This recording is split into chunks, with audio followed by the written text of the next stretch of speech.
Hey everyone, growing up primarily playing Nintendo games means that I missed out on a lot of games that are considered classics from other companies. So, to close out 2021, I decided to turn on my Sega Genesis Mini and play through Castle of Illusion starring Mickey Mouse. I chose this game because it's a game that regularly shows up on lists of great or essential Genesis games. It seems like a game that if you had a Genesis as a kid, you probably had this game, or at least rented it for a weekend. Let me know down below if you had it when you were younger. So while I personally have zero nostalgia for the game, I wanted to see what the game was all about. When I first loaded into the game, I was treated to a quick little cutscene to explain the story, and surprise surprise, Minnie Mouse gets taken by a witch and Mickey needs to rescue her. A regular staple of games of the era. So Mickey runs after the witch and follows them to the Castle of Illusion, and he must wander through the castle and collect the 7 gems of the rainbow to gain access to the witch. This is a very typical format of game design for the era, but that's okay. It gets the point across and gives a reason for why Mickey is inside the castle in the first place.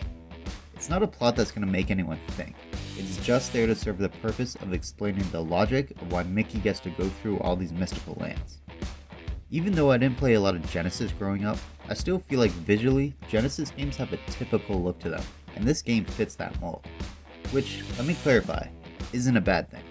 I think the game looks pretty good. The levels have a lot of character to them. Some are dark and gloomy, and others are bright and vibrant. They look pretty good considering the game's age, and considering they're being played through an HDMI cable, when it clearly wasn't made with HDMI in mind. The enemies are also uniquely designed, and they look great. You can clearly make out what everything is supposed to be, and none of the enemies look bland or dull. Even though the visuals are usually the first thing most people notice about a game, doesn't mean the visuals should be the main focus. In my opinion, the main focus should always be the gameplay.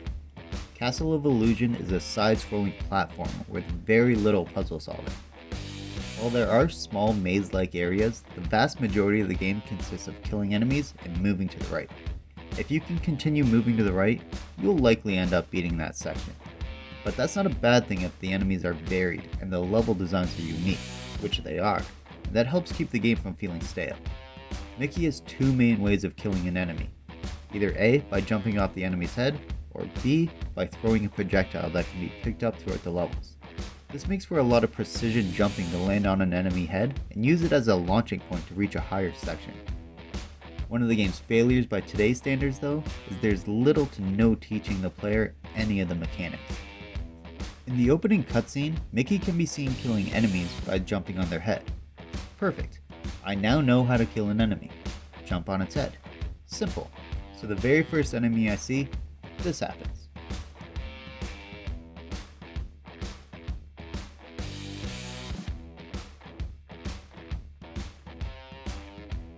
I take damage and I have no idea why. I assume that it's because those enemies can't be jumped on, not that I need to time a jump off the enemy's head. There's no explanation for that, which I know is standard for the time because a lot of the games were trial and error.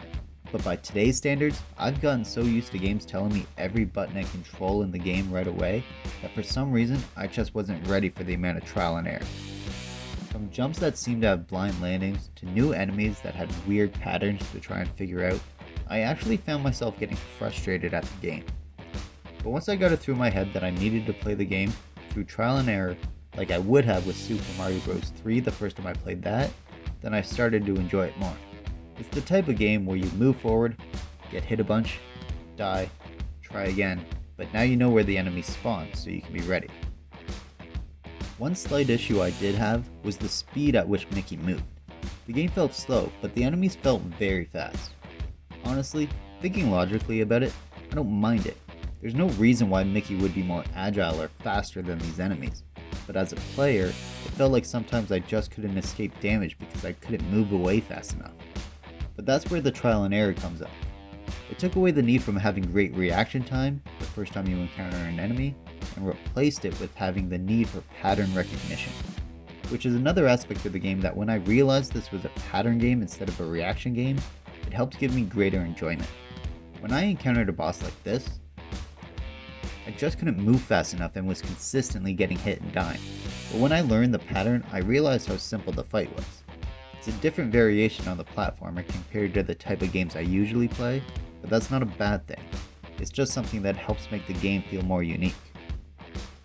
The sound design in the game was pretty good for a game that came out in 1990. The music was catchy, and the sound effects within the game were good. Nothing seemed out of place.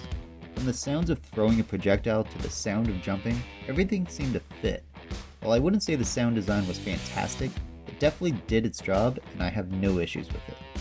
So, with unique game design, level design, and enemy design, what are the game's major downsides, if any? Well, depending on what you're comparing it to, the game is fairly short. If you've already learned all the patterns, this game can be beaten in 2 to 3 hours.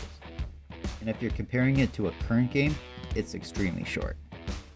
There was also too many times where I felt like I was in danger from things off screen, either because I didn't know where I was going to land, or because I would need to jump, then I would be hit by a flying enemy that I couldn't possibly know was there. I did feel like Mickey moved a little too slow as well, but that's just because of the side-scrolling games that I usually play. And a quick little spoiler here, but I think the final boss was extremely lackluster. Earlier this year, I beat Kirby's Adventure, which had an amazing final boss, as well as Super Mario RPG, which had me healing non-stop and strategizing the best time to attack in order to survive and win. But here, I felt like with the exception of the boss from the very first level, the witch at the end was the easiest boss in the game. It left me feeling underwhelmed, and that's a massive shame. But do these downsides take away from the rest of the game? Not really in my mind. I think the rest of the game stands up quite well, although only after I really clued into the proper way to play the game. I was not having a great time trying to figure out how to kill the boss on the 3rd level. But when I changed my mindset, I really started looking at the game differently and really started to understand why so many people hold it in high regard. If you missed out on the game growing up, do I recommend you give it a shot? Yes, if you already have a way to play it.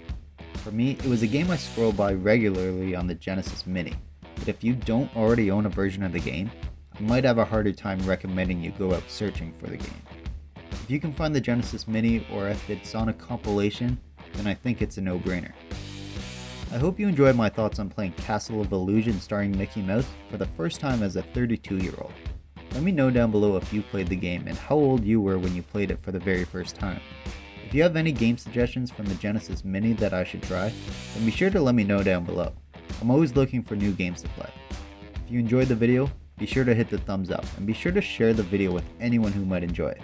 If you're new here, don't forget to hit the subscribe button for more video game related content. And if you missed out on Mario RPG or Kirby's Adventure, then be sure to check out my videos on screen here. Thanks for making it to the end of the video. Thanks for watching.